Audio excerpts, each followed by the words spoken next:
Yeah, I mean, did you have a favorite apart from the fact that she's fly? Did you have a favorite song off your first album that you were like, man, this is it?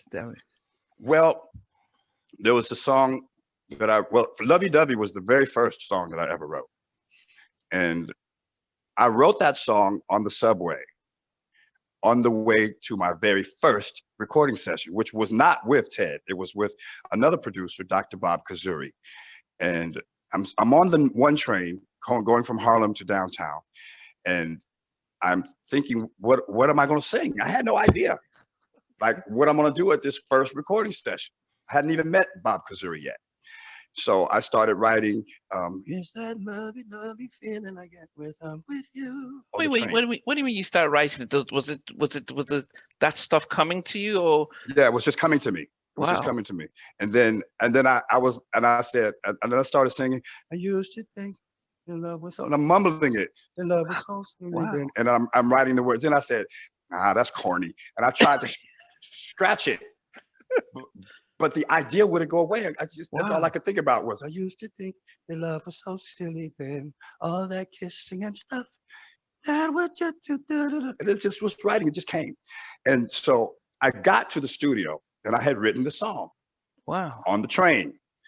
And when I got there, the producer was working on music, and it was the music that ultimately was Lovey Dovey.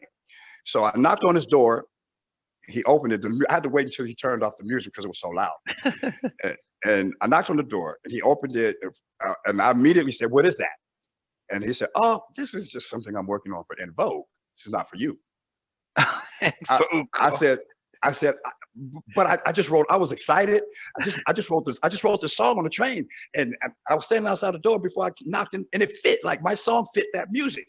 And he was like, "Oh, really? Well, then let me hear it." So I sang my song to this track, and it fit like a glove. And he was like, "Well, let's record it." He said, "It used to be for En Vogue, but they don't have Wow. to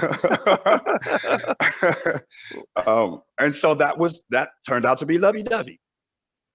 Yeah, My, and then I got David Cole from CNC Music Factory. okay, He yeah. did all of the keyboard work on it.